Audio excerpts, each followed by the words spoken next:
Hi అండి, అందరు ఎలా ఉన్నారు? నేనైతే ఇప్పుడు పావు బాజీ చేస్తున్నానండి.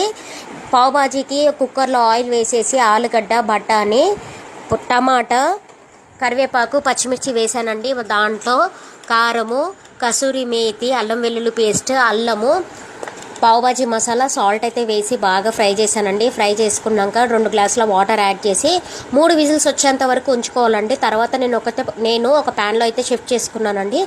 దాంట్లో స్మాషర్ పెట్టి మొత్తం స్మాష్ చేశాను. ఆల్రెడీ 2 విజిల్కి అయితే ఉడికిపోతుంది, అయినా కొంచెం స్మాష్ చేస్తున్నాను. స్మాష్ చేశాక దాంట్లో 2 క్యూబ్స్ బటర్ అయితే యాడ్ చేశానండి. చాలా టేస్ట్ వస్తుందండి. బటర్ తోటే బాజీకి చాలా టేస్ట్ అండి.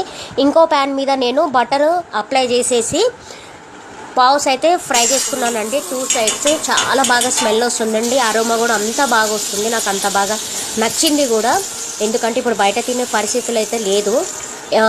అందు గురించే నేను కష్టమో నష్టమో ఇంట్లోనే చేసుకుంటానండి. ఇంట్లో చేసుకున్నదే కొంచెం బెటర్ అనుకుంటా. పైసలు పెట్టి రోగాలను తెచ్చుకోవాల్సిన అవసరం లేదండి ఇప్పుడున్న సిచ్యుయేషన్లో.